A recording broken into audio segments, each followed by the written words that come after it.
Welcome to MojoPlays, and today we are looking at the most brutal mystical beings Kratos has encountered across the God of War series.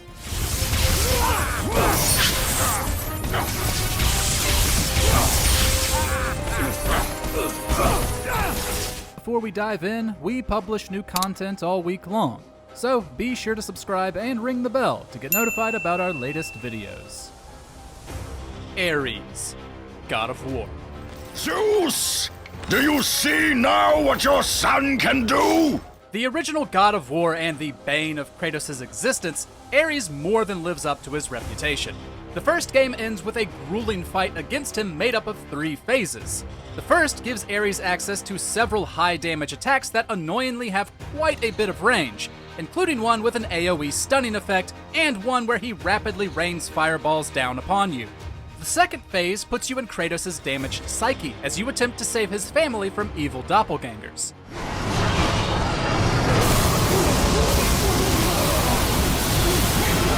This can be pretty irksome given his family's separate health bar and the overwhelming persistence of your enemies. Finally, it's a sword duel where Kratos gains the Blade of the Gods. Unfortunately, the blade's attacks are fairly slow, making this phase more a test of endurance as you wait for the right time to strike. Remember, Kratos. It was I who saved you. Zeus, God of War 2.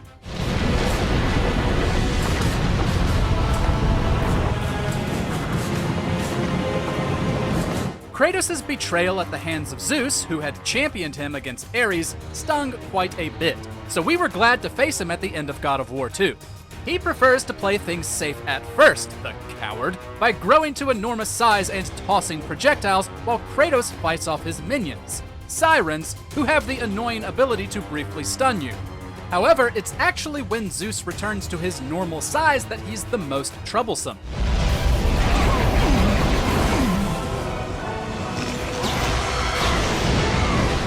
The old geezer moves surprisingly fast, dashing into Kratos and pummeling him with ease. Naturally, he also loves unleashing a series of lightning attacks that will quickly shorten Kratos' health. He'll even consistently steal the Sword of Olympus to use it against you.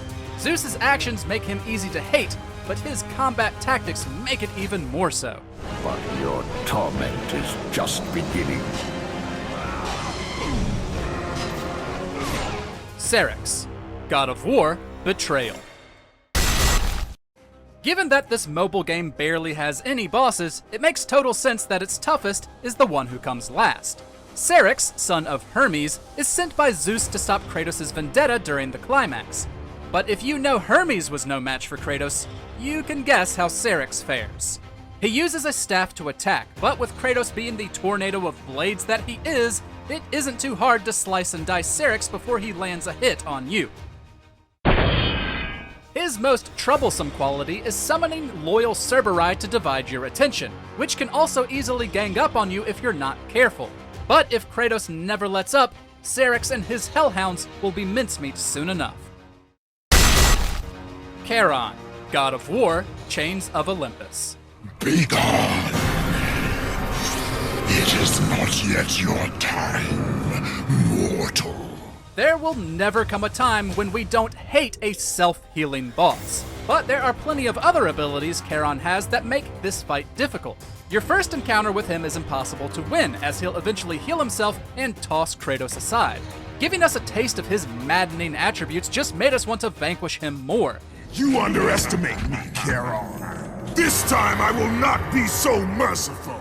Charon is a slippery foe, bobbing, weaving, and teleporting throughout the fight. His scythe gives him long range, while he uses magic to send out shockwaves and projectiles. Thankfully, these projectiles are easy to manage, because everything else is a problem. He'll heal himself no fewer than 3 times throughout the match, with Kratos having to destroy fiery pillars to stop him. He grows more aggressive each time, with a stunning, heavy damage-dealing magic attack being particularly frustrating.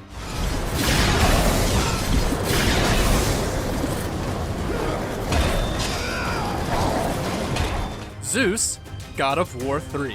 This has nothing to do with her! It has everything to do with her! Put her down! With God of War 3 being the end of the Greek era, Sony Santa Monica concluded with one of the longest and toughest boss fights of the franchise. First, you'll fight Zeus on a 2D plane, which he seems incredibly comfortable with, flying, teleporting, dive bombing, and electrocuting you at any given opportunity. It's hard to tell where an attack will come from next. His next phase in a 3D arena isn't any easier, it just gives him more room to work with.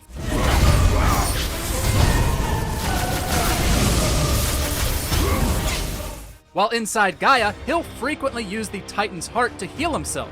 Sure, you can do the same thing, but it's a lot harder with Zeus multiplying himself and electrifying the very ground you're standing on. Fittingly of a climax, it's a fight that left our palms sweaty and our hearts racing.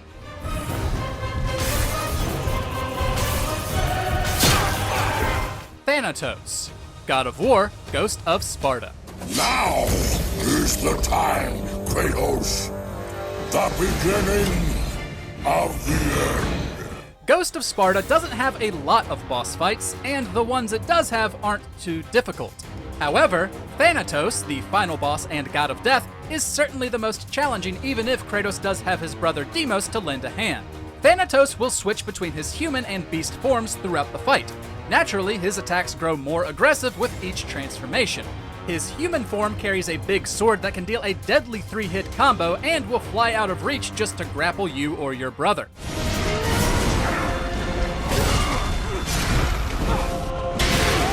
His beast form shoots massive projectiles, which are graciously easy to see coming, but will also swipe and pound the ground.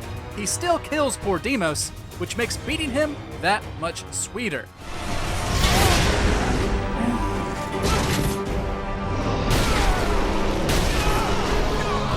Aegeon the Hecatoncheires, God of War Ascension.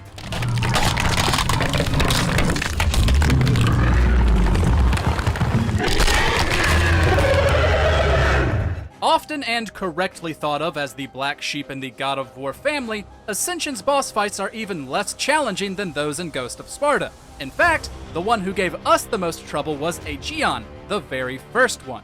But it isn't just the boss's power and attack patterns that make it tough. While you don't actually fight the gigantic being, you do fight ferociously large parasites that have taken over his extremities.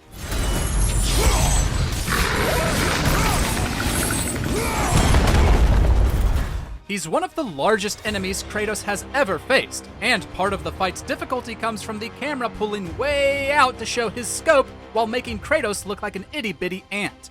It was tough enough with ginormous claws and minion summoning, but the camera's added confusion made us lose ourselves too many times.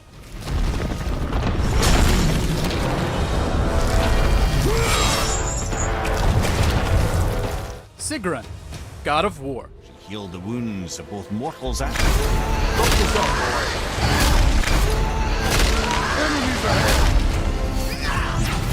Not only is the Queen of the Valkyries the hardest boss in the 2018 entry, she might be the toughest fight across the entire franchise. She comes equipped with all of the attacks from the previous Valkyries, except for the ability to summon Draugr. But she really doesn't need any help when it comes to hammering Kratos into the dirt.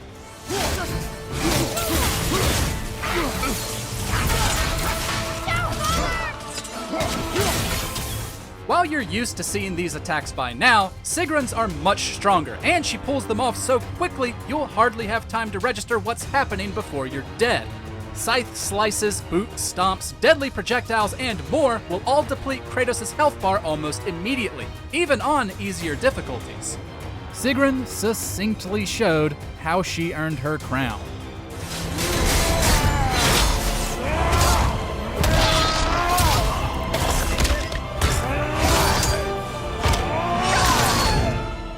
Gná, God of War Ragnarok.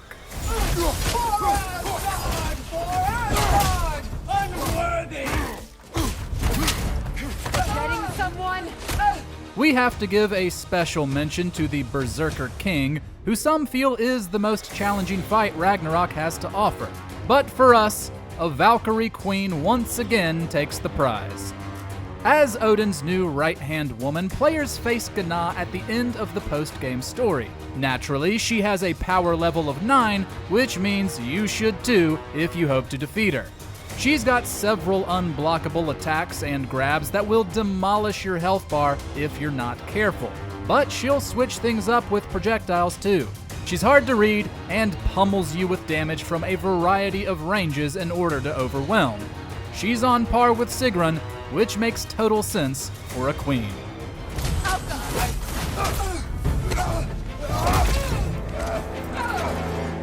Which God of War boss made you want to give up the challenge? Let us know in the comments.